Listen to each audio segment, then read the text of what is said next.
Well, hello, back again with another episode of Bandwidth and Banter. And look at that, we came with the druid dance too, like extra bonus fun.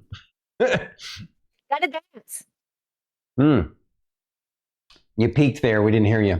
Oh, we got to get that last bit of coffee out of there. Yeah, the smallest of droplet of coffee. We gotta dance. Of course. We gotta dance. So today is great. We have another episode of Bandwidth and Banter where we actually get to interview somebody. Oh, thank you. Arigato for the subs. Appreciate you.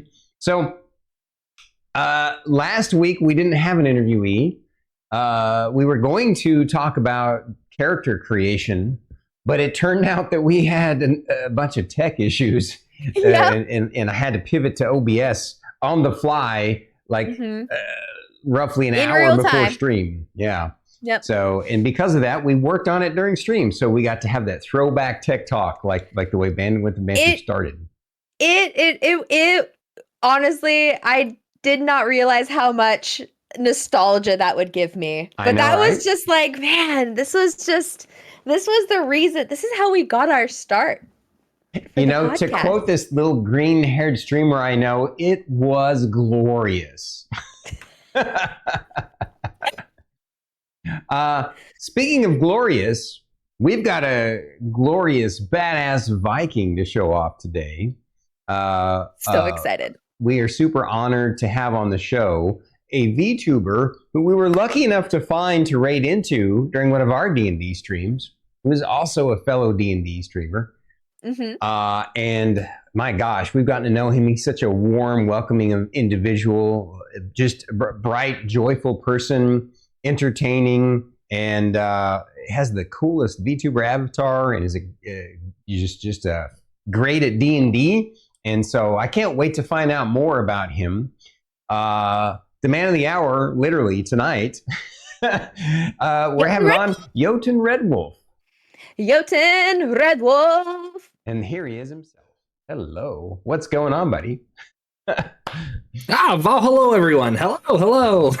I love that. I love that, dude. I know she's saying, I love that so much. I can hear it I can hear it in my head in her voice. You can hear it. Yeah, I love it so much. No, like so much. my standard intro. If you guys wouldn't mind me doing my standard intro, since I'm here in Stormkeep. Yes. I'm a guest at Stormkeep. Everybody, hello.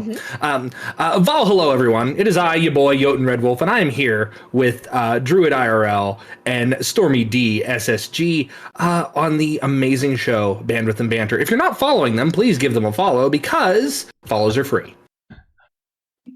Well said. And right back at you, like everybody, please. We do Bandwidth and Banter because we like to highlight amazing, talented, positive streamers like JotunRedwulf. We're going to be sharing all of his, his link to his channel and all kinds of stuff about him at the end of the interview today. So be sure to drop him all the support that you can. We like to keep people like him going on Twitch. So support him all you can. Much appreciated. Much appreciated. You bet. It's our honor, sir. Thank you. You ready to jump into dive into some questions that I think we'll have some fun with? That's fine. That's fine. I can do that. Would you mind if I got comfortable first? Get comfortable. All right. Let me take off my cloak. Nice. He faked us out with that. We did not know that was coming. I did. I'm much smaller. I'm much smaller in stature without it. I look so imposing. I love it. God. So yes, this was a nice intro. Well done, sir. Well done. Kick this off with a bang, there, Druid. So shooketh right now. I'm just. Anyways, JotunRedwulf. Yes. Or Joe, as everybody in your chat apparently likes to call you. Please share a boring fact about yourself. A boring fact about myself? I'm a VTuber. No, that's not boring. That's cool. No. A boring fact about myself. Wow, I never think of like what boring thing, like Just mundane, boring things. I am the living embodiment of a 7-day Monday week. That is me. No, boring fact about myself. I am not. Oh, I can't even think of one. I can't think of one. That's okay. That's okay. If it comes maybe I'm not as boring as I think I am. If it comes to you during the interview, feel free to throw it out there at any time. I'll just blurt it out and throw everybody off. Perfect. Perfect. I love it when it's just like. Here's one random. that I think it will be easy for you to answer, and something that we're all looking forward to finding out. I know I was when I knew you were going to be on the show, and that's, how did you pick your Twitch name and VTuber avatar, and what was the inspiration? Okay.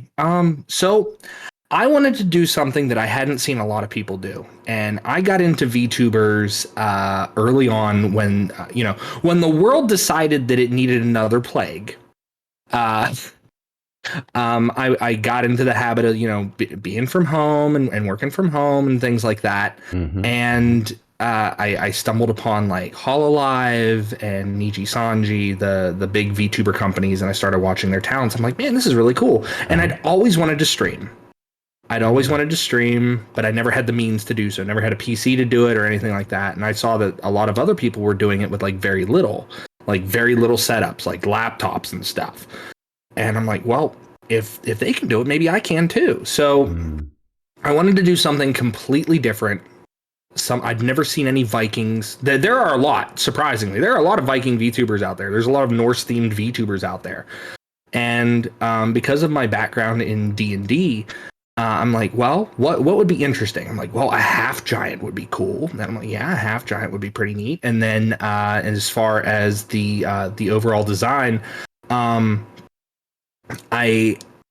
was shopping around, and I say shopping around because every VTuber has their model parent. We call them their parents, like your mom and your dad. Like your mom draws you and your dad rigs you and makes you do all these goofy little things. Like I can close one eye. Thanks, Dad. But I was shopping around for different for artists, and hardly any of them did male models. Hardly any of them did male, and I was like, oh no. And I'm like, I didn't know what to do, and I stumbled across one artist who wasn't taking commissions, but I told them my idea. I said, look, I want to do like something Norse themed. I want to be like a Viking. But the idea that I had, and I don't know, because both Stormy and Druid play Skyrim. Do you see the hints of Skyrim in my design? Yeah. Yeah. Yeah. So for those of you in chat who aren't so aware, my armor is inspired by the Dawnguard armor. Yeah. So I really wanted to go with that. But yeah, overall, I talked to them, and they were like, you know what? I really like your idea. I like that it's unique. They're like, tell you what, I'll put you at the bottom of my queue, my art queue, and you can just, pay me however. And I was like, oh, okay. Yeah. Cool. Let's do that. And they designed me top to bottom. And I don't have like two separate parents in terms of my VTuber model. The person who drew me also rigged me. Oh wow. Okay. Yeah, so they did all the work. They fully insisted on it, and it's a brilliant piece. I love it. I tell my chat. Go ahead. Oh no, you go ahead. I tell my chat all the time, there's probably never going to be a Jotun 2.0 because I'm so in love with this one. Yeah.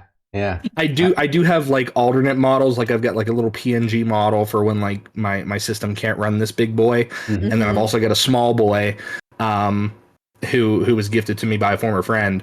So he's super tiny. But yeah, I've got a few of those, and I may have like completely skirted around the entire initial question, but like the D&D inspiration is like, I wanted to do half giant, but everyone does frost giants if they do a half giant, and you're a Viking. It's like, oh yeah. But no, I went with fire giant. So cool. I have a little fiery hair. Yeah, I love it. It's what about your name, JotunRedwulf? Oh yeah. So Jotun, in my lore, my father's a human. My mother is a giant. Because I'm a half giant. I'm not a full giant, so I'm a half giant. And The village in which I grew up in, they didn't know what to call me, so they just called me Jotun, after the Jotnar, the giants themselves, the giant kin. And then the last name Redwulf is for the cloak I actually wear. So again, I can put my cloak back on. It's made from the fur of a great red wolf. Ah, gotcha. Awesome. I love that. Thanks for sharing that. Yeah. I love that. I appreciate that you did the fire giant lore. Beautiful. The Surtur, yeah. I love it.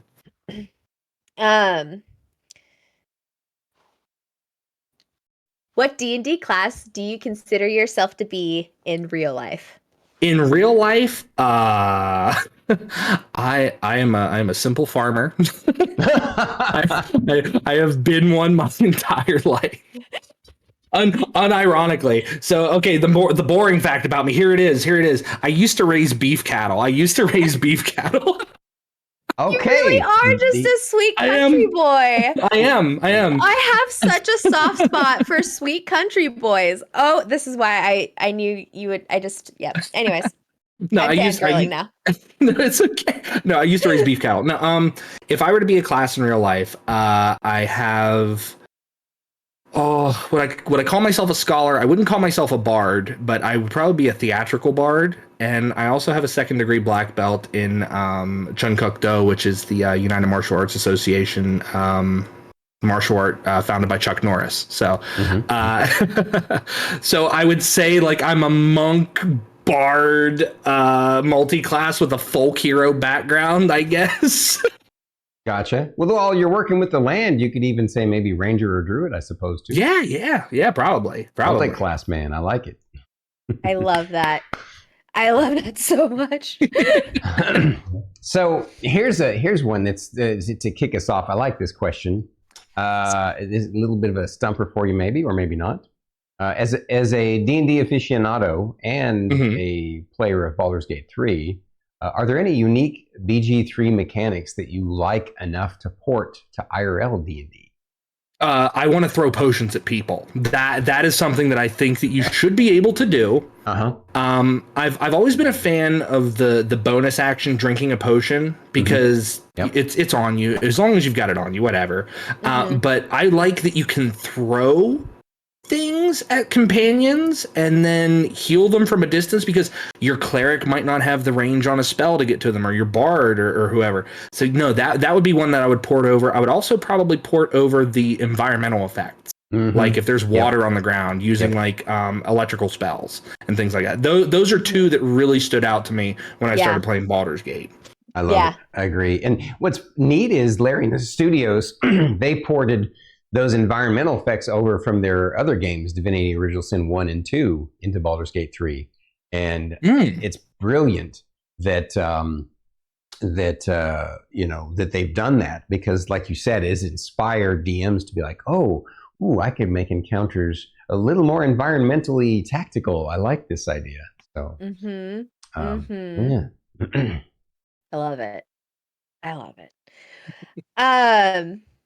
Do you prefer to DM or play? Like be a player? I am a forever DM, and I'm a forever DM by choice. I know that a lot of people who play D&D or who have run D&D, they're like, I really wish I could play. I wish I could play. I want to say that I get bored with the characters that I play. It's not that I lose complete interest in the character, but it's like I have so many ideas in my head. I wanna play those ideas, and the best way for me to introduce an interesting character is to do it at my tabletop. Yeah. It's like you run into an interesting character, not that NPC that's cooler than everybody else. I've got the +5 greatsword of giant cleaving and things like you don't have that guy run up on the party and just be like, all right, yeah, that guy was kind of weird. Let's never talk to him again. But no, I'm a forever DM by choice. I have played in games and I've enjoyed playing in games. But if the game, I don't want to say if the game goes too long that I would lose interest. It's just sometimes I play something and find out that it doesn't quite fit the world or what the DM had in mind. So it's like, hey, can I make a character that kind of fits a little bit more, which is important for those of you who don't know. Have a session 0 with your games, so that way you can get everybody together and you can hash out those details and never have to worry about that kind of stuff. Yeah. Mid game. Yep. Never worry about it mid game. Agreed. Great answer, sir. I like it. Yeah. So on that note, as a fellow DM, have you ever created a unique magical item and or monster for a D&D campaign? Please tell us about.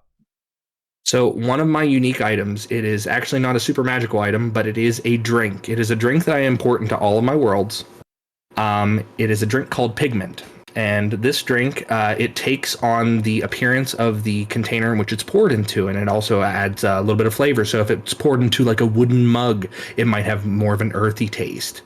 If it's poured into like a glass chalice, it might taste more crisp or something like that. And it always changes based upon the container that it's put into. But I put it in every single bar in my world. Like in a major city, that's one of the ones that I put in there. Interesting. I love it. Go on. I love that. And what was the other part of the question? A monster. Or a monster for any unique monsters.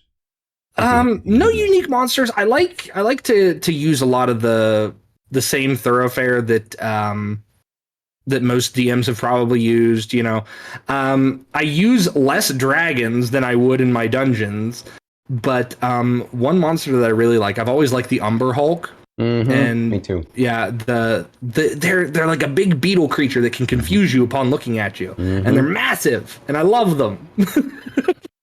Yep, I agree. That's a good one. Is that why I'm just constantly? Am I just always looking at one? Is that why I'm just constantly confused all the time? One has been stationed in Druid's room. Yep. She's just not doing it yet. It's also invisible, so I just happen to lock eyes with it every once in a while, and I'm just confused. Yeah, she's haunted by the ghost of an Umber Hulk. That's what. That makes perfect sense. Makes perfect sense. I thought I saw something moving behind her, but I didn't want to say anything. Thought it was a staple of the stream. Now she's gonna have nightmares and not be able to sleep tonight. Oh, guess what? I don't dream, or I don't remember my dreams. So there we go. I'm fine. I don't have to worry about nightmares.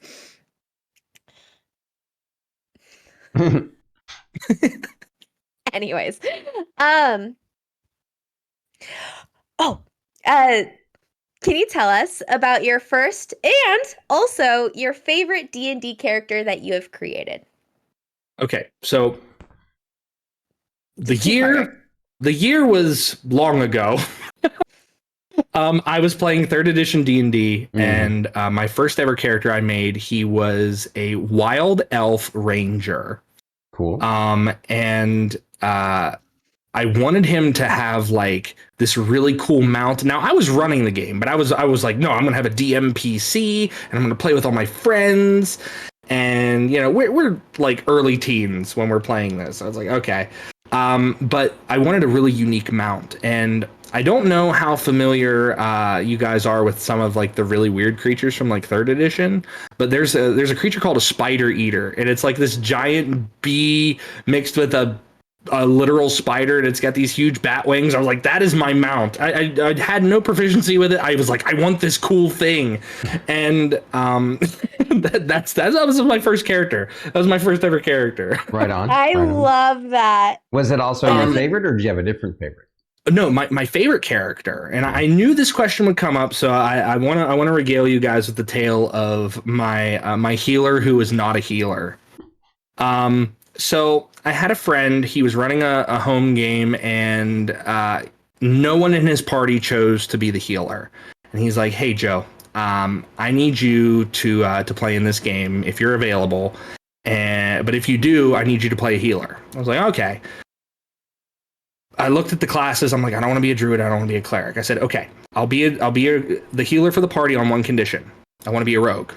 He's like, what? I said, no, I want to be a rogue. This is, again, 3rd edition D&D.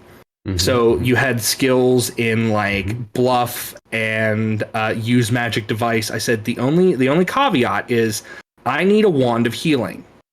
So I kept the wand of healing smuggled up the sleeve of my shirt, and I deceived the party the entire time. Like, I had stolen holy symbols that I would break out like in the middle of combat, and break them out and be like, oh, you have no power here against the undead. But then the party was so invested in me to keep me safe because I was healing them.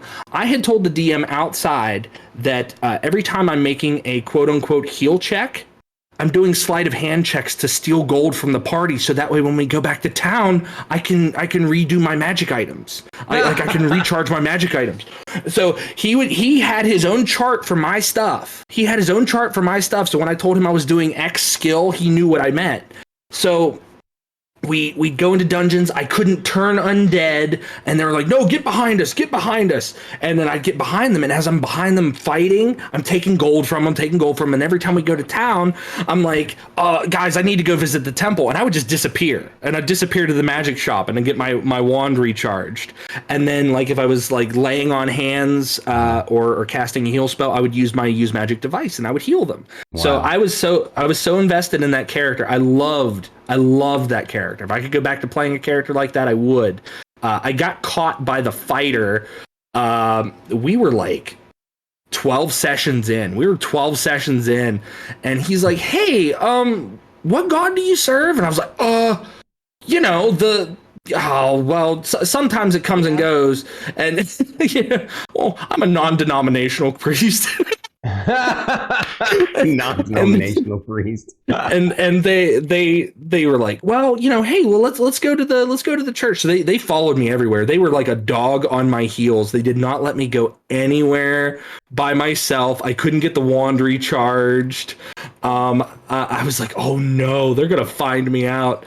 But they didn't know. Like, they'd go shopping, and they're like, I'm missing gold. And the DM's like, yeah. And they're like, oh, I'm looking for a pickpocket. And while they're distracted looking for an actual pickpocket in town, I'm off doing my own thing. I did everything for the benefit of the party. All my thieving was for them. But honestly, it's such a great idea. It sounds like an anime of some kind, like an Isekai anime of some kind. I can't now. I was the intrigued. Best. Like, I was such a snake oil salesman. I was so bad at everything. That's awesome.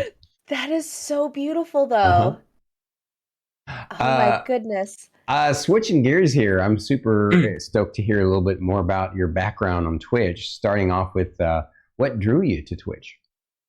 What drew me to Twitch? Well, I had watched a lot of streamers on YouTube, and I saw that, a lot of people had, I don't want to say like trouble growing on YouTube, but I mean, YouTube, unless you're a corporate VTuber, you don't get a lot of exposure. But on Twitch, it seems like the chance of being found by community, and I have an amazing community. If my community's here right now, I don't have chat open. But I mean, I love my community. They've always been very supportive of everything. And I seem to find, case in point, Druid IRL and Stormy here, they are very fantastic people. They're wonderful people on Twitch. And I mean, I'm not going to say that, all of Twitch is good, but not all of it is bad. I mean, you get communities that clash or don't get along. And you know what? I think I've seen more positive than negative, and all that. It seemed like a very inviting environment, and that's why I chose Twitch over YouTube. Right on. Well said. Yeah. Love it.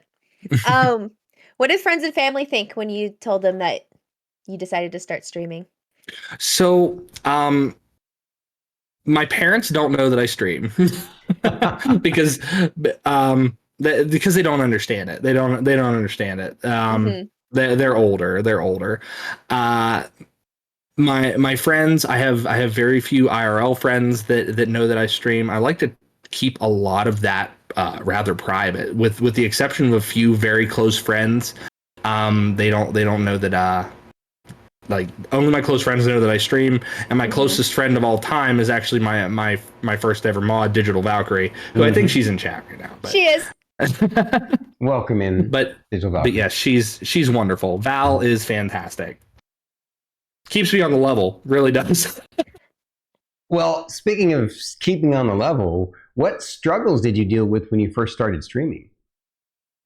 Tech. Okay, so first and foremost, being a VTuber involves a lot of tech, but being a streamer in general involves a lot of tech. I am not a very tech savvy person.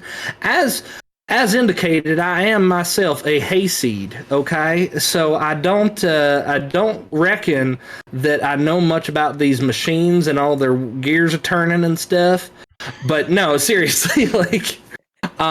I faced a lot of tech issues because I didn't have like the best equipment to start. The PC which I started on, which that PC is now since dead as of October 30th. May it rest in peace.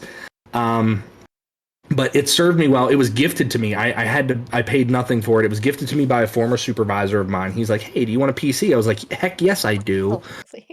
I'm like, "Heck yes, I do." He's like, "It's a gaming PC." I was like, "Oh, fantastic! That's even better." So he gave me that, and I had all the stuff that I needed to get my VTuber ready. VTube Studio, OBS, and in the time before I got the PC, I was self-teaching myself OBS and VTube Studio through my laptop, which this laptop is very ancient too. I was like, nothing I have is going to run anything. They're both potatoes. There's no way that they're gonna be able to run anything more than maybe Minesweeper. But But no, the main struggles I faced was like I don't use social media a lot, and as a VTuber, like a lot of people do, they're promoting through Twitch or X or whatever people call it nowadays. But like it was mainly getting myself out there, and then finding the motivation to stream, finding out when I could stream. I was working a full-time job and coming home, and it's like, well, I need to stream, and trying to meet the affiliateship requirements and things like that, so you can earn like the extra revenue. I don't want to say I do this for money, but I mean it's a fun thing that I like to do, and the money is secondary at that point. Yeah. It's just amazing. It's amazing that I get to be a goofy anime boy on the internet, and people watch that and they enjoy that. So it is awesome. It is wonderful. Yeah. What tips can you share to future streamers or baby streamers? Future streamers or baby streamers.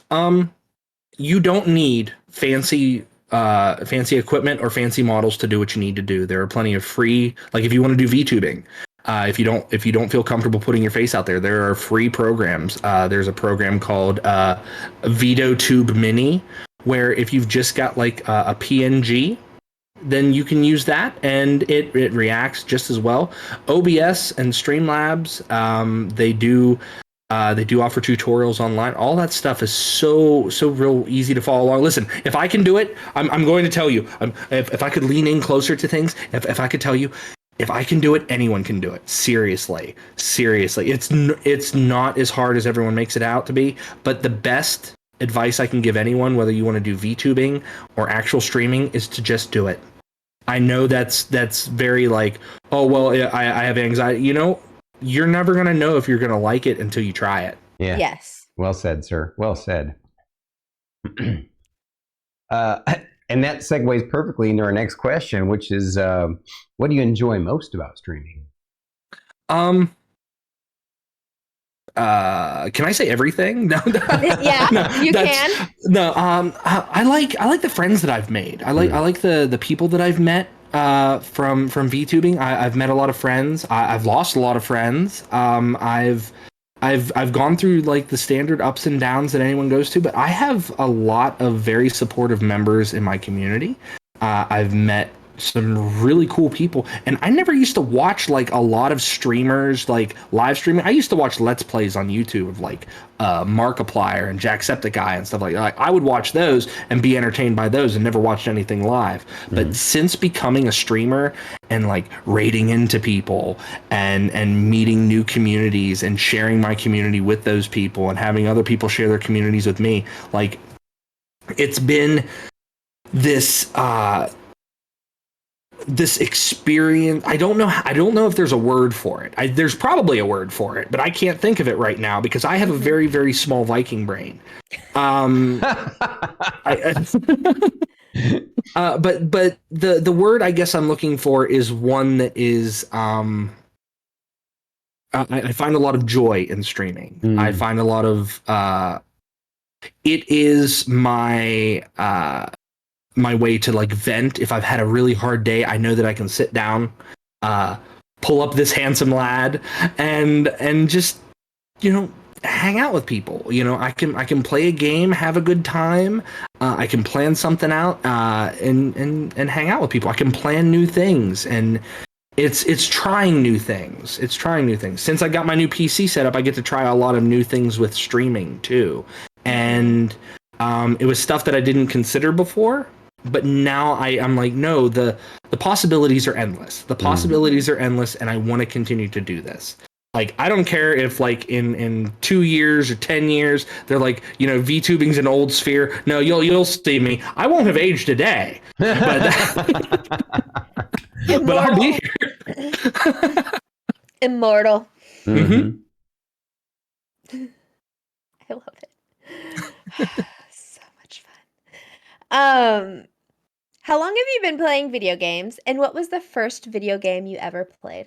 Oh my gosh. Sonic the Hedgehog for the Sega Genesis was my first ever video game in the good old year of 1992. Wow. That was my first ever game console. And my dad when he was laid off from his job for a time, and I used to pester my dad all the time and be like, "Hey, dad.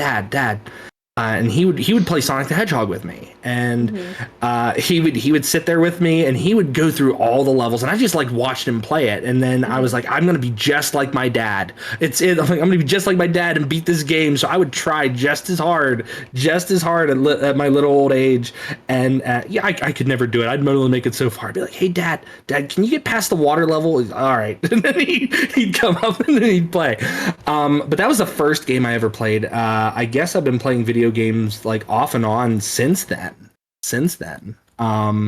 Everything from Sega Genesis games to Super Nintendo games, Dreamcast, all the way through up until these modern years in which the youth lives in. I don't know.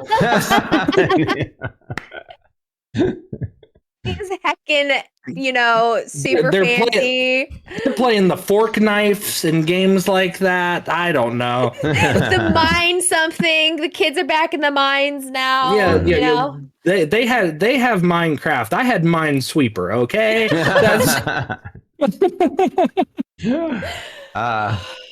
Well, on that note, then, since we know you don't want to play any more Minesweeper.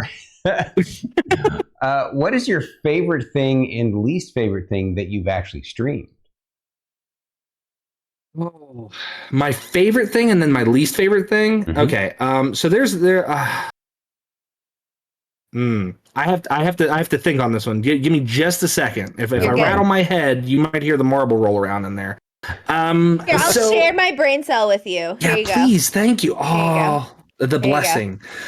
So I think the least favorite thing I streamed, there's a game called Celeste. I know a lot of people like it. I'm not a fan. Yeah, Celesta, not Celasta. Celasta Crown of the Magister is a fantastic game. Okay. I like it because it's D&D like. Yeah. It's like this is a platformer, I guess.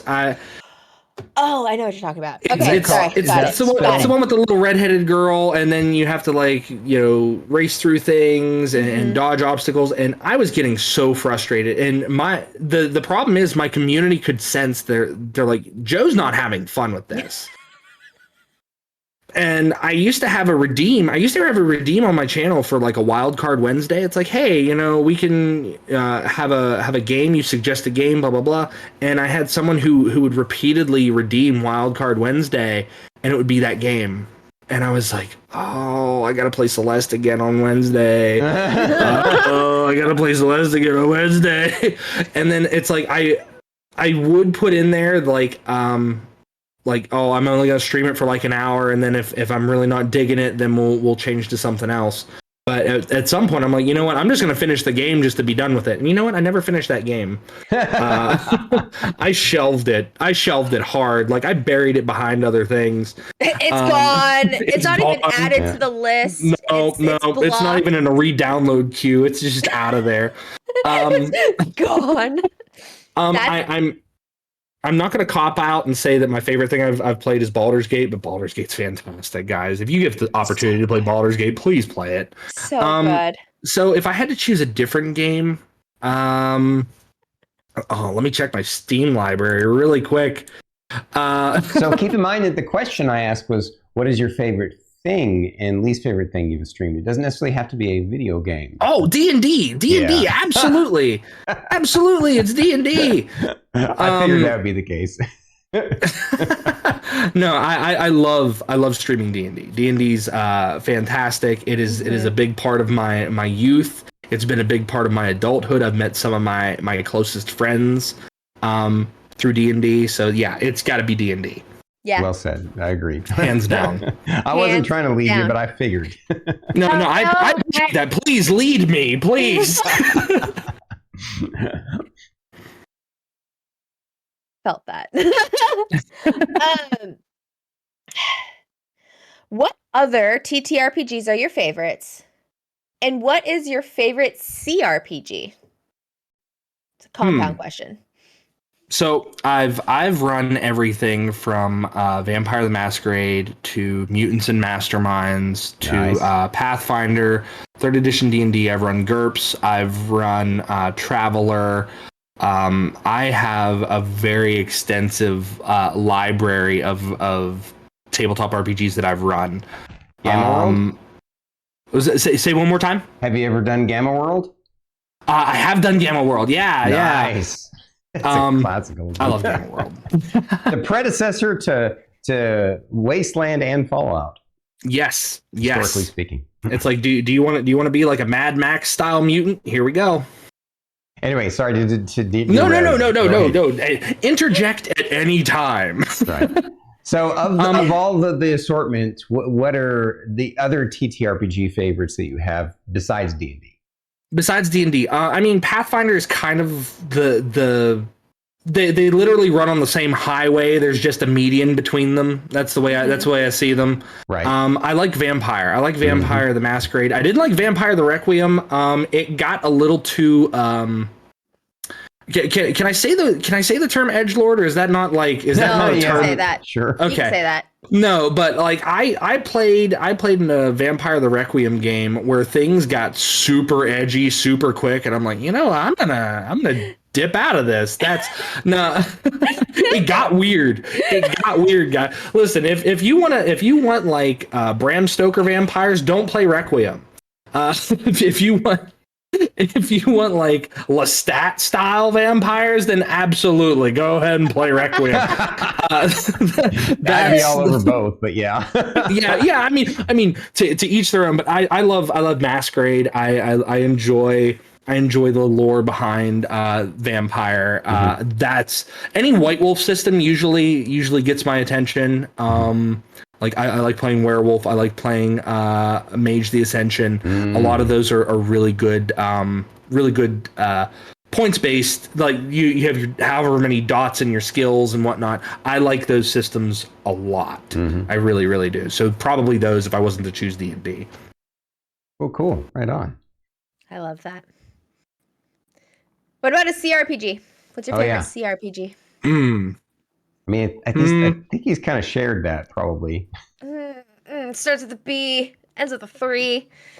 Might be a G in there somewhere. No, I will say Baldur's Gate. It's a computer RPG. I mean, I play a lot of like I play games like Final Fantasy. I want to say like Chrono Cross. Chrono Cross is probably one of my favorites.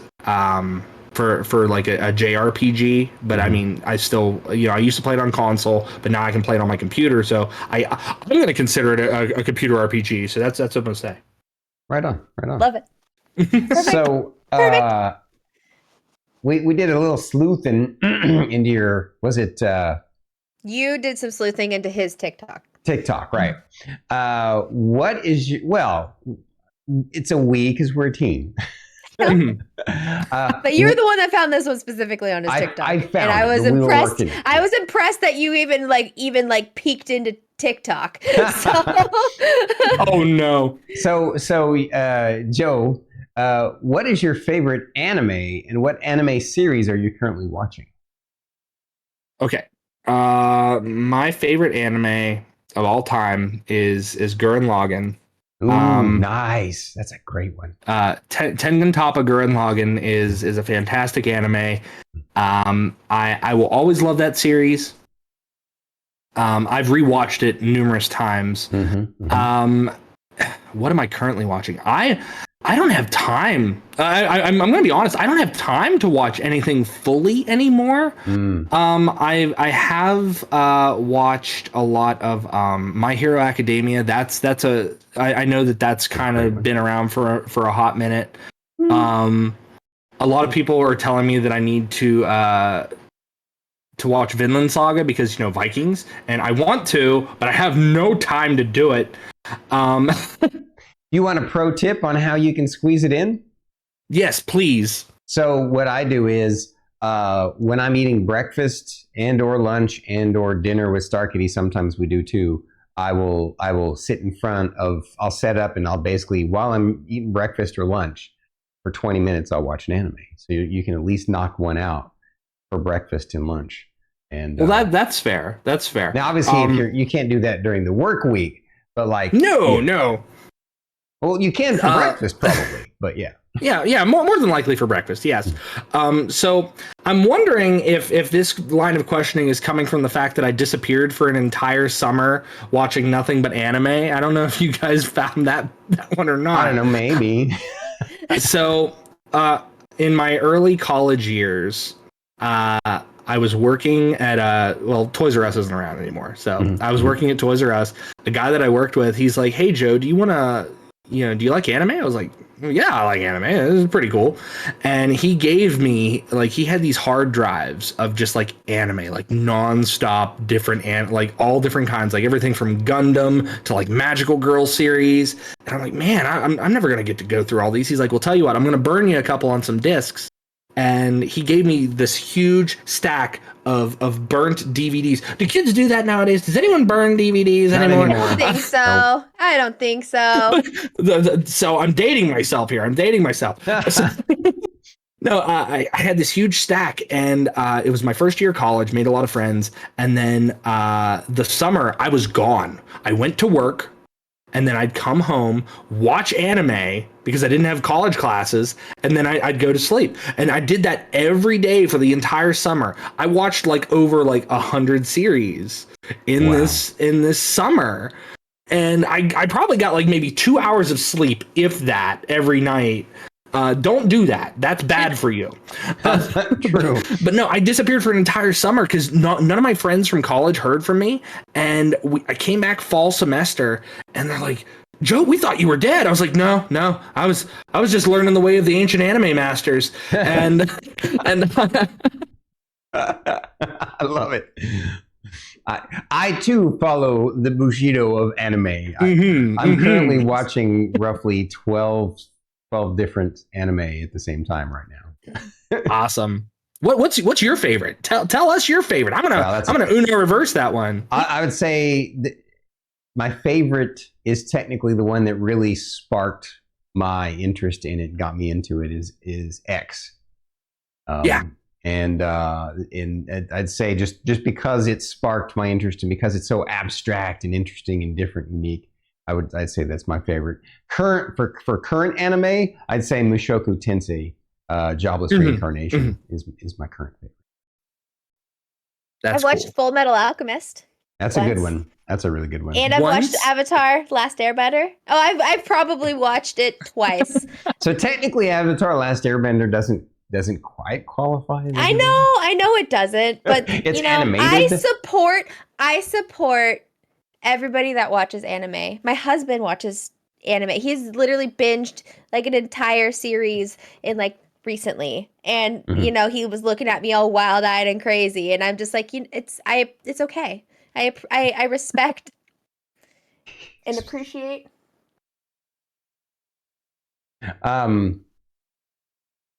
So, you get this next question. I'm jealous of this one, Druid. If you grew up in the 80s, would you wear ripped jeans or parachute pants? I would wear the MC Hammer parachute pants. Thank you very much. Those are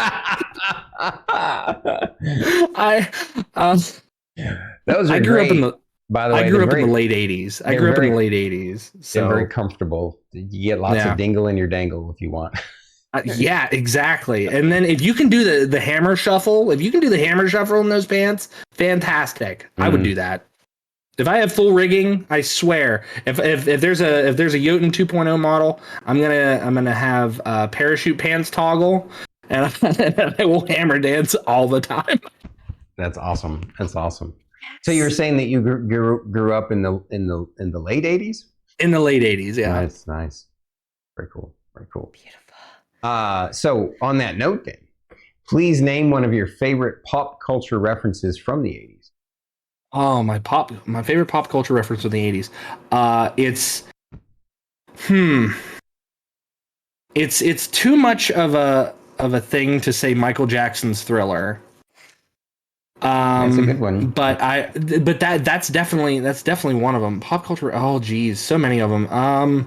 Did Madonna do the cone thing on like where she wore the cones on her breasts in the 80s? Was that the 80s? I don't remember. Yeah, I think so. It might have been the early 90s. I don't know. It might have been the late 80s. It's around there. Who knows? Yeah, we're close. Beautiful though. But no, honestly, like pop culture references for the 80s, I like the idea of carrying around a boombox. Mm-hmm. But that might have been like carried into the 90s too. Mm-hmm. But like the Eddie Murphy, like the raw leather suits, like I like those. Mm-hmm. I don't know why I like those, but I do. But probably that. Nice one. Well said, sir. I love it. Alrighty. What is the weirdest sleeping dream you've ever had? Oh geez. So I'm a very vivid dreamer. A lot of my dreams tend to like, you ever have those feelings of deja vu where it's like you felt like something you either dreamed or you did? Like, I get that all the time. Mm-hmm. So I want to say, like, anytime I have a dream like that where like I'm out somewhere, I'm like, man, I feel like this is something I've done before. And then I have like that vivid, like, That's So Raven flashback where my eyes go white and I'm like, oh no, I'm reliving this for the third time. No, I tend to have very vivid dreams like that. Specific ones, I can't pinpoint one, mm-hmm. but I do know that whenever it's a deja vu like dream, that's like, hey, I've done this before. And it could be like a week from then, it could be like a month from then. Yeah. So yeah, that nothing in particular that I can think of off the top of my head, but definitely those ones. Amazing. Cool. We're wrapping up to the last two questions before we move into the open forum Q&A with the audience. This is a fun question. We've changed it up just a little bit for you because we wanted to make it special. We can. Oh no! If you could be any fictional character, which one would you choose and why? Any fictional character? Any fictional character? Any.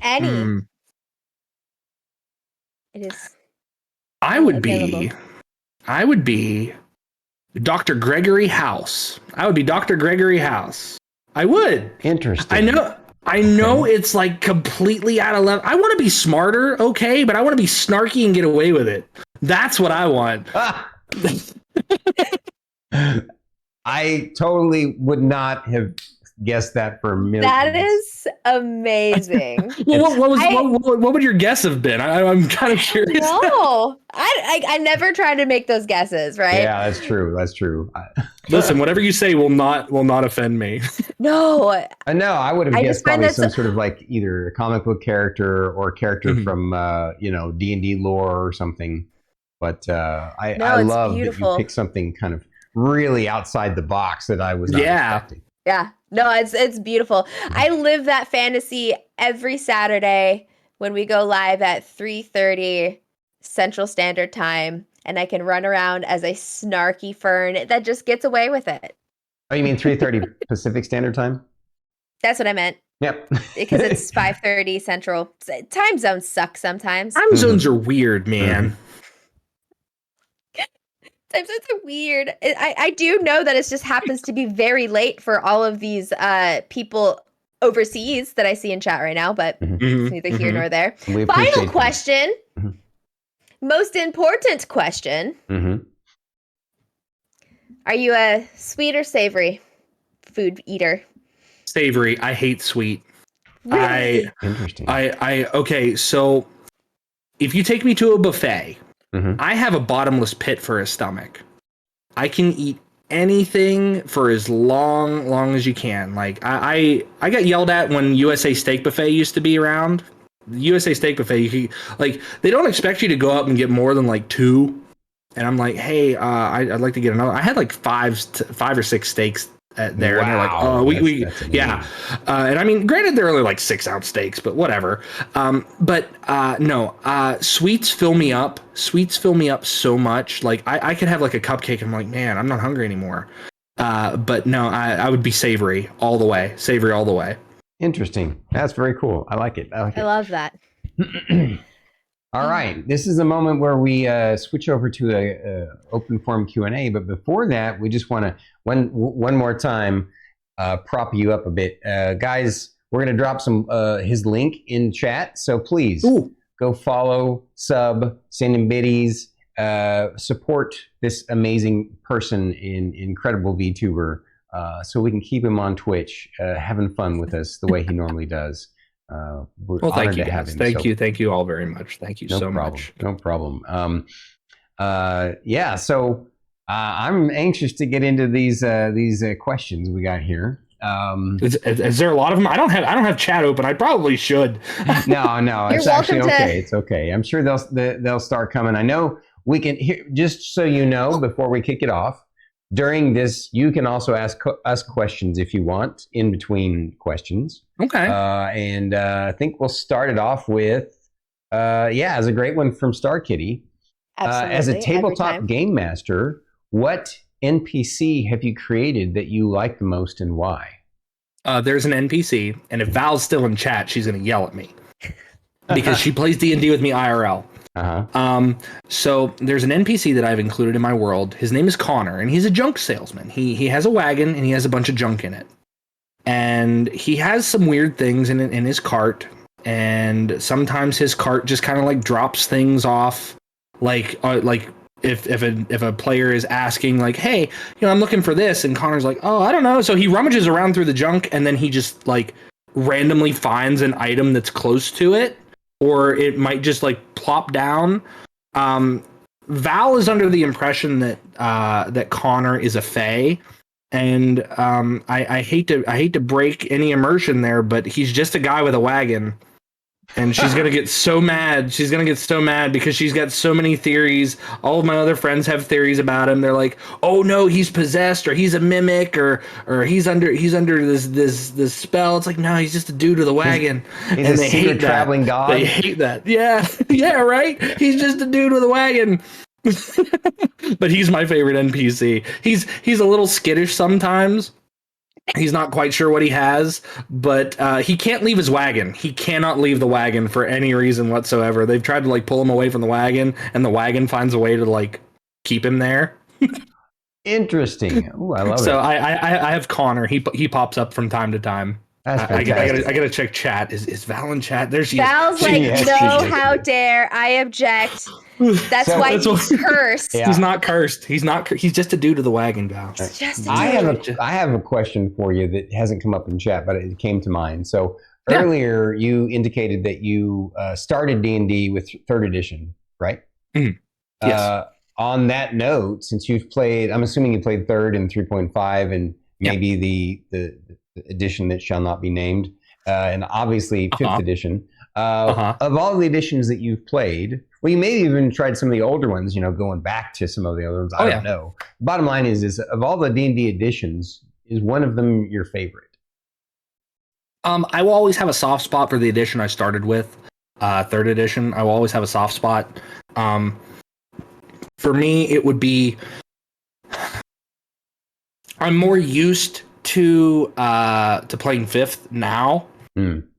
With all the changes. It's probably my favorite now because it's one that a lot of people have familiarity with. Right. Again, and there's a lot of things to play to that. The popularity of it, you've got Critical Role and things like that. A lot of that has really jump started the tabletop community to be more in the forefront of people's lives. That was what I was trying to say. Yeah, for sure. Because words are hard. Words difficult. But no, I would say that I will always have a soft spot for 3rd edition. I have ventured back to play 2nd edition. I also had the privilege to play the original 1st edition module, Expedition to Castle Blackmore. I really like that one. It's when you look at how older editions have changed to modern editions, there are things that were taken from previous ones that, it's like, oh man, I really like this. So you have the nostalgia for like one particular system or one particular mechanic. And as it grows, if it doesn't grow with your edition, sometimes I was a cantankerous old man when it came to it. It was like, I don't want to change. I don't want to learn a new system. But then I learn a new system and then I have more fun with it. But no, probably 3rd edition would probably be my go-to. 3rd edition 3.5. They really did not change that much between them. Agreed. And then Pathfinder being the stepchild of Dungeons and Dragons, like, and not in the bad way. It's just like, hey, we're kind of related because we're kind of similar looking, but that's about it. Pathfinder offered a lot of options. Friends of mine called it D&D 3.75, and even though hey, it's not owned by Wizards, but whatever. Yeah, I agree with you too. Like I've played ever since the BX, which is the original basic expert set from the 77. Although I started in 81, but I would say 3.5, 3rd edition 3.5 are my favorite too, just because there's this kind of granularity of things, and the scaling is just it has this nice smooth curve. But I love 5th edition, and I love the accessibility of it, and they really did a good job at improving it. And and I know that when it first came out, it got a lot of flack because people were like, oh no, what if it's like 4th? And I mean, D&D hot take, I don't think that everything from 4th was bad, but they shouldn't have tried to make it an MMO on paper. Agreed. That's where they really failed, I think. I'm not a game person. Right. I'm not like a game designer by any means, but I think that a lot of mechanics that they had so much potential, but the fact that every class could do everything that every other class could do, you didn't need a healer because you had a warlord who could give you a healing surge in the middle of combat. Yep. And things like every class could do something every other class could do. You had a damage ability, you had a healing ability, you had like an AoE ability. And it was like there was no uniqueness. There was no ability to really stand out, different. Yeah, to really stand out. Yes. So I mean, that's where I think that edition truly failed. There were some other things too. Magic items are too expensive. I'm not paying $1 million gold for something. I will never see $1 million gold in any of my character playthroughs or anything like that. Right. But no, like I get it. Like 3rd edition's fantastic. 5th edition does so well. It's also very easy for new players to pick up. Yeah. Agreed. They offer the basic rules online for free. You can get those for free. And nothing's better than that. I ran a 5th edition game at our local comic book store. and it was a very open world, like a West Marches style game. I welcomed players all the time. We always had new rotating players. We had upwards of 50 rotating players at any given time. I was running this game like nightly at the comic book store, and we had so many new people that would come in. We had parents come up with their kids. They're like, "Hey, can we sit and watch?" Absolutely. And I would step away from the table while my players were doing stuff and like explain the game. And they're like, "Hey, what can I do to get started?" And I'm like, "Look, I don't get any kickbacks from this. I don't get paid by Wizards. But here's all you need. Go to this website. You can get some free resources. But really, if all you want to start with a player's handbook and some dice, that's all you need." Yep. And a lot of times you don't even need the player's handbook. Yep. So we introduced a lot of people to D&D at that comic book store. We stopped going shortly after the World's Plague. Understandable. And we hadn't been back, and I do get calls from them. They're like, "Hey, are you going to come back and run D&D?" I'm like, I wish I could, but I have other things that I do now. I've moved on now. I've moved on. I've moved on.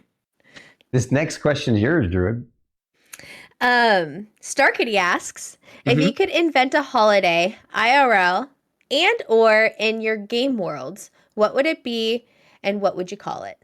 It would be Steak Day, and it would be a day where everyone can get steaks. You're just supposed to eat steaks for breakfast, lunch, and dinner.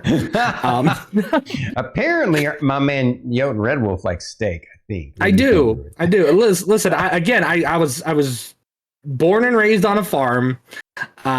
We had beef cattle, and we had some of the it will be the finest beef I've ever eaten in my life. Like I can go somewhere and eat a good steak somewhere, but having worked with those animals, like you taste the work that you put into them. I know it's really weird to say. It's really weird to say. Makes sense. But like, you know, when you work with the animals and stuff, like I've had some of the best steaks growing up, and I'm like, I'm a meat and potatoes kind of guy. Like you put some red meat and some potatoes down on my plate, and I will make that stuff disappear. So yeah, it would be like a steak day where you just get like a big either like a T-bone or a tomahawk ribeye, just something huge, and you just slap it on the plate. A steak with a side of steak. Next, Starkitty. Go ahead. No, you go ahead. I was going to talk about meat. No, it's okay. It's because all of the questions are about meat, so that's perfect. Good. So, Starkitty asks, what's the best way to eat steak in your opinion? The best way to eat steak, depending on the cut. It depends on the cut of the steak. It depends on what part of the cow you're getting it from. So that's a tough question because it truly depends. I could go through like the JotunRedwulf recipe book of how to prepare your meats, abridged edition. I guess like I like to season mine with salt and pepper. I like to use butter for basting, depending on what kind of steak it is. If you're not grilling it on the grill, the perfect temperature again depends on the steak. But I am anywhere from a medium rare to a medium kind of guy because I still like the tenderness to it. And again, it depends on the cut. Cuts that still have bone in them, like a bone-in ribeye or a T-bone steak. If you try to go for medium, you're going to get yourself a medium rare, which is still fine because it's trying to cook around that bone. Like again, I could come up with the JotunRedwulf abridged creation guide. I definitely am gonna be hitting you up. Yeah. I got this type of meat. Tell me how to cook it. Can I slightly reinterpret her question to ask you more specifically, if you had to pick one way to eat steak the rest of your life, what would it be? One way to eat steak for the rest of my life. Okay. Honestly, it would be simple S&P with a little bit of B. Salt and pepper with a little bit of butter and medium rare. That's where I would be, and that would Beautiful. Be for. And is it a particular steak that you would want that to be? Yeah, what cut? also difficult. my favorite cut, I do enjoy a good ribeye. A ribeye is probably my favorite cut of steak. Bone-in ribeye is fine, but if I were to choose one steak to eat for the rest of my life, is that what we're saying? Yeah. For the rest of my life? Yeah. Well, if it's going to fill that empty void of mine, I'm going to have to go with a porterhouse. We're going to go with a porter. Nice. Nice. Ghost Reaper asks, did you ever name one of the beefies? One of your cows. Did you name the cows? Oh yeah, we always name the cows. Mm.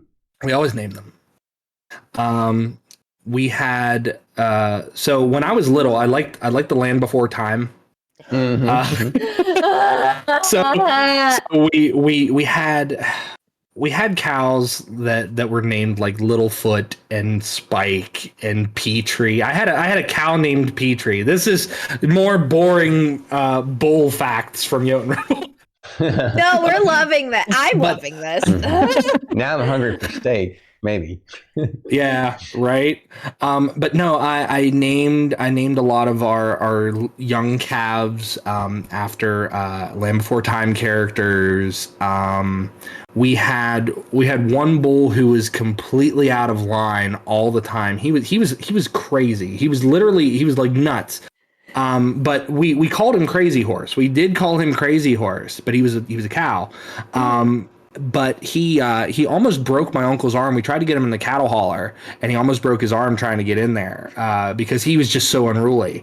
And when we took him to slaughter, we asked him. It's like, hey, can we get his horns when you guys are done? And we displayed his horns in the barn. Wow. We displayed his horns in the barn. Like, this is what happens. No, that's not. To the rest of you. No, but we had his horns and stuff. We had those mounted and everything. And I mean, we loved all of our cows, and you kind of had to. And it was really hard taking our first cows to market when I was younger. Mm-hmm. Like, I didn't understand it when I was super young. But growing up, it's like, you're going to miss them and things like that. But getting that close to them and working with them, like I said, it's the best beef I've ever had in my life. Mm-hmm. And until I do it again, I'm never going to taste anything close to it. Yeah. Gotcha. Yeah. Ghost Reaper asks, are you a fan of chili? Am I a fan of chili? Yeah. All right. Are we talking like authentic Texas chili? Or are we talking like, hey, let's put some kidney beans in a crock pot? Like, what kind of chili are we talking about here? There are two forms of chili. You interpret it how you want. Yes, I am a fan of chili. I'm a fan of both. My mom, Mama Red Wolf, does it the kidney bean crock pot way. And I do it both ways. But I prefer to do it the authentic way, which really doesn't have much of like the bean and stuff in it. It's mostly the meat and so. Yep. I love it. Mm-hmm. I love it so much. I know what I'm doing tomorrow.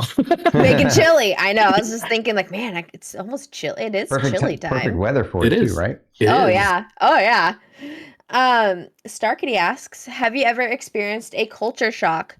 Where was it, and what happened? Culture shock. That's a great question. I have experienced culture shock. Yeah. Well, let me use this space as the perfect area for it. So, being that I am very tech illiterate, people from my community know that I struggle with technology a lot. And I guess in a technological culture in which we grow up in, a culture shock that I have experienced is like, I don't get a lot of the lingo.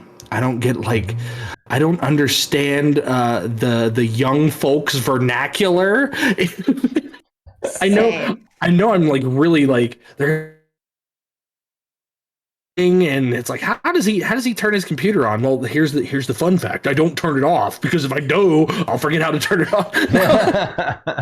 But the culture shock is coming from like learning all of this, because this is a space, and I don't want to say it's for young people. It's for everybody. Anybody can do it. You just have to put yourself out there and do it. Yeah. But the fact that I came from a background which really didn't have much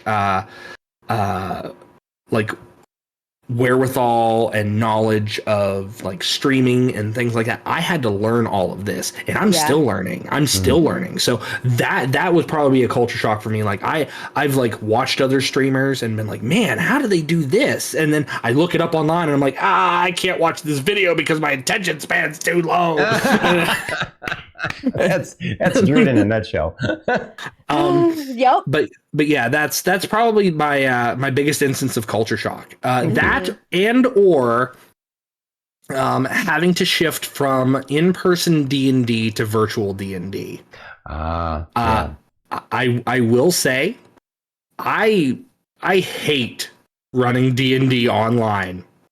I hate running D&D online because there's so much more I have to prep. I'm a very animated person in person. Like I move around my table. Like I walk around, I interact with things, I move my hands, and I can't do that here. And I'm losing what little mind of mine that I have left. I miss doing it as much in person. A lot of my in-person groups we don't meet anymore. And all I have is virtual, and I've had to adapt to that, which I don't hate it as much as I say I do, but it was very difficult at first. I'm like, I can't do this. And here I am doing it. Yeah. And you're great at it. So we're glad that you Thank you. Yeah. So I like this question enough that I want to, have Druid and I answer this too. Druid, you said that you had a big culture shock. What was your biggest culture shock? When I moved from Washington State to California, I was living in this little town, and and I went from a little town in Washington State to a town in California, and it was one of those things where people were like, I can tell you weren't born and raised here in California because you're too nice. Like my level of like kindness and just basic decency to the human beings around me was just like, you're too nice. That's weird. What are you doing? Like, what is like, why are you smiling at me? And I'm just like, bitch, I'm just trying to like make life work, man. I'm just trying to get through it. Like there's zero ulterior motive here. Like I'm just making eye contact and smiling because I like to smile. Around. Yeah, like everyone's got resting bitch face and you've got resting glee face. Like it's just that's true. I love it. That describes us to a T. So that was weird. That was so weird to me. Yeah. Because that never happened. Like I was never told that up here in Washington State. Everybody smiles and acknowledges each other and just carries on with their day. No big deal, right? I will express one of my husband's big culture shocks moving to Washington State, being a born and raised California boy, was conversations about the weather are a legitimate conversation. Yeah. It's not just, oh yeah, it's nice out today, because that's what it is every day in California. No, in Washington, it's it's like 32 degrees, it's sunny out, and it rained like 5 minutes ago, but now it's sunny, and I forgot my jacket. For him, he's like, it's a legitimate conversation people take very seriously here, and that's weird. Yeah. Everyone's a meteorologist. Yeah. And nobody trusts the weatherman. Right. My biggest incidence of culture shock was when I backpacked around India in the 90s, and seeing that people with a completely different culture, different economy, especially back then, was just seeing people, families living in, you can't even call it a shack or even a hut. It's just basically 4 poles and a thatch roof, I remember the biggest one, though. There was this person crossing the road. I was on a bus going from, one location to another. I don't remember. It was one of my adventures.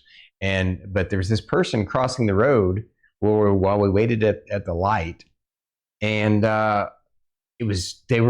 were walking on all fours, but their legs had the way they were born, their legs they bent backwards. like a dog's. And it seemed the way this person was walking was natural.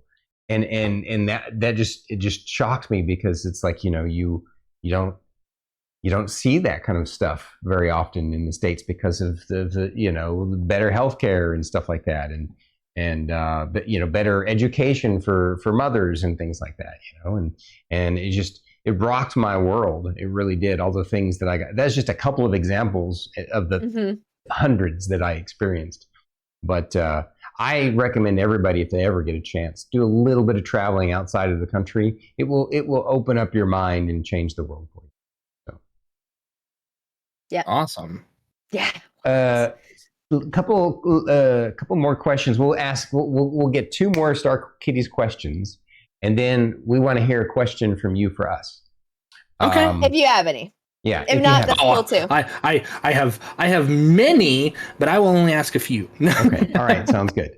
Star Kitty asks, who is your favorite HoloLive talent and why? Oh my goodness. So I was introduced to HoloLive through clips, obviously, through clips online, on YouTube. And I want to say my favorite HoloLive talent now has to be Sarah's Fauna. I really enjoy her content. A lot of the like the HoloLive English talents, like Gura. I watch Gura, even though she hasn't streamed for a while. But my introduction to VTubing was through Korone, the Korone Inugami, the dog VTuber from HoloLive JP. She had done she was doing an English only stream. She was learning English herself. She did like Super Mario, and it was really entertaining. It was really entertaining watching her like trying to come up with the words that she knew to describe things that she was doing like in Mario. And her whole thing was, if she spoke any Japanese at all during the course of that stream, she had to end the stream.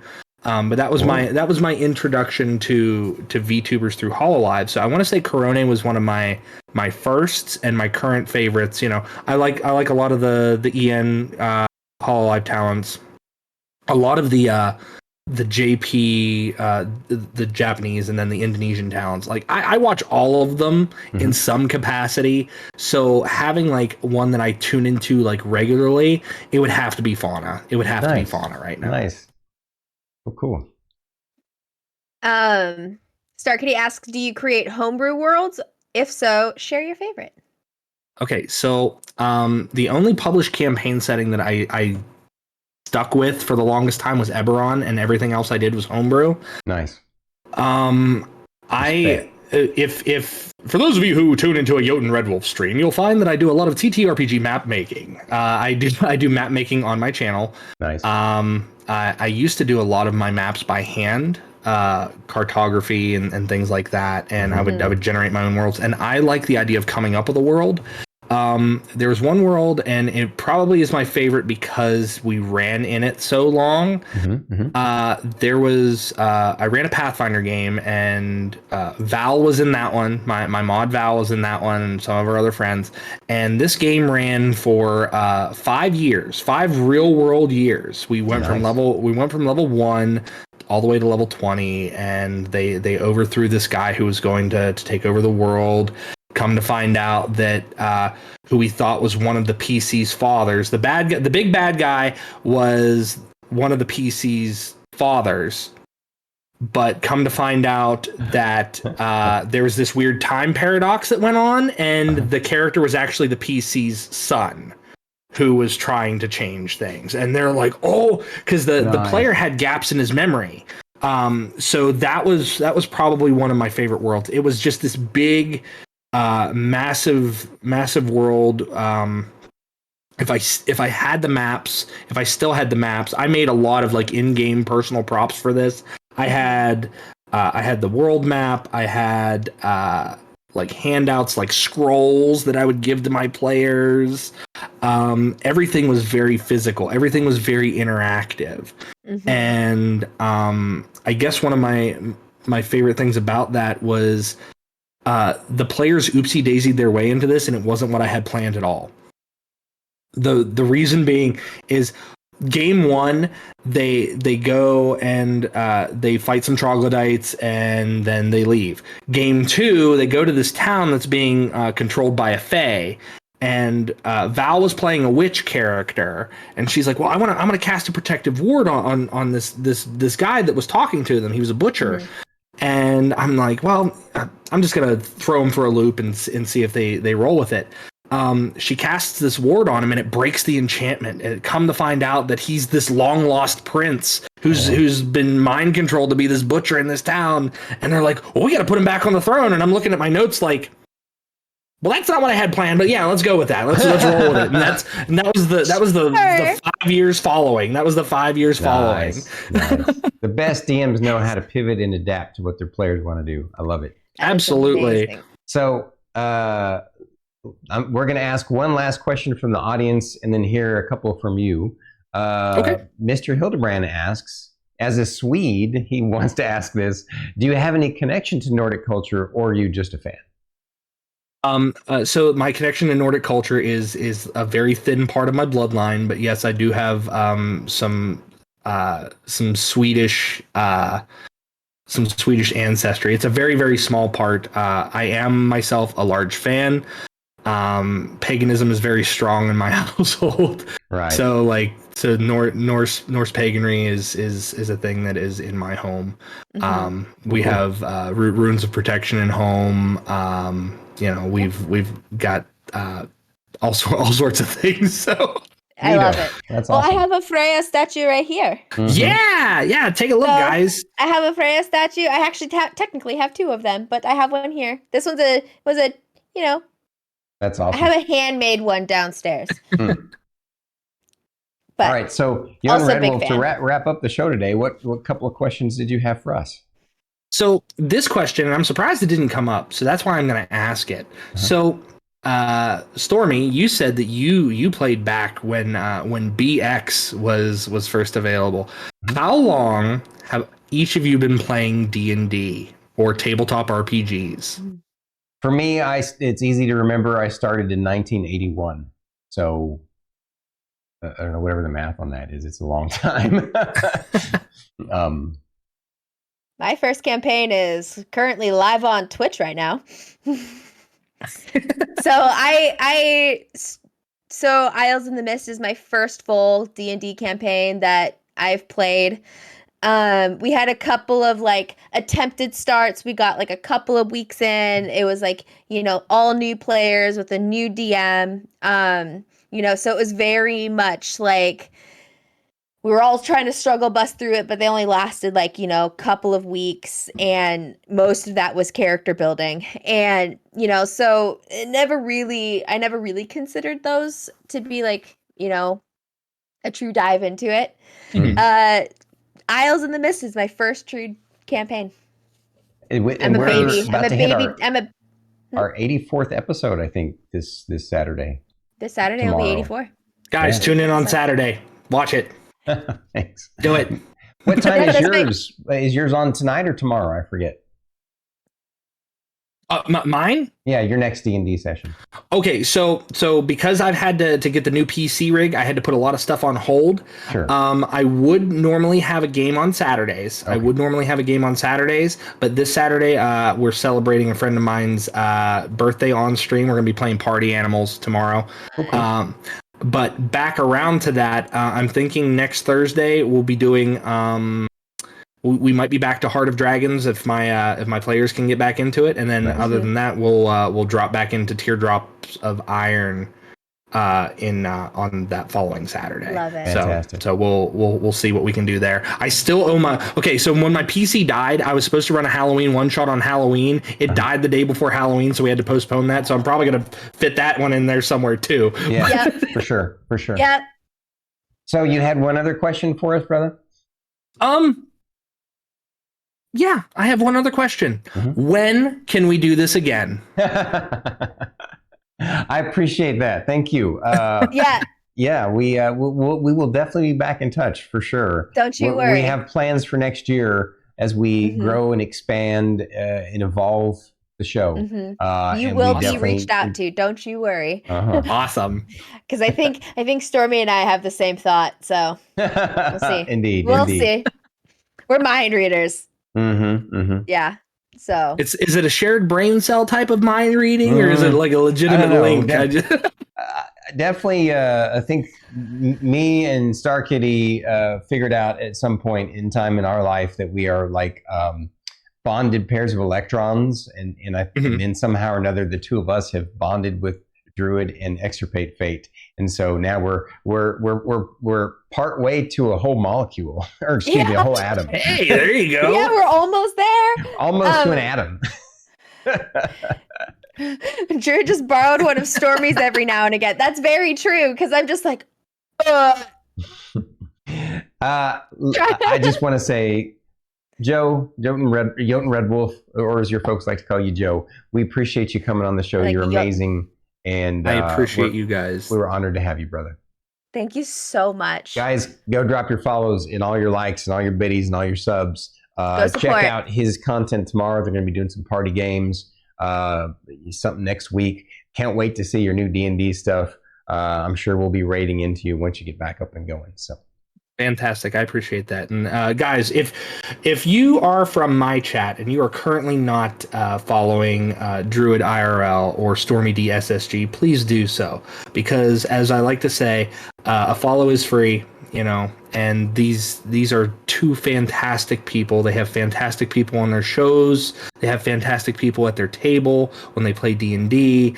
So give them a follow. Do that favor for me. No, don't do it for me. Do it for yourselves, because you will not regret it. Well said. Thank you, sir. We'll see you next time. All right.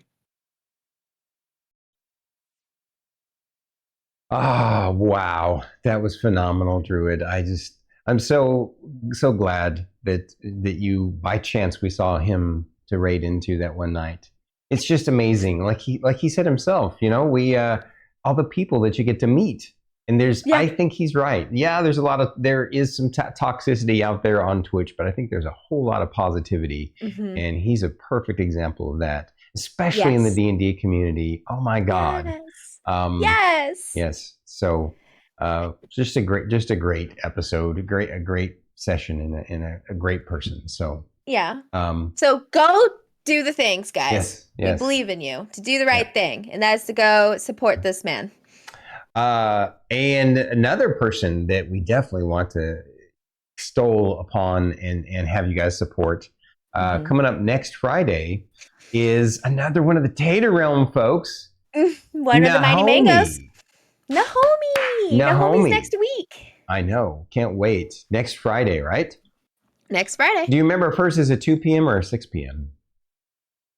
It's okay. It's a 6 p.m. We'll be making a flyer. We'll make sure that it's available for everybody. So 6 thanks p.m. again. Central Standard. Huh? 6 p.m. Central Standard time for Nahomi next week. Same time next week. Fantastic. Guys, you guys are amazing for showing up to the show as always every week. We appreciate you so much.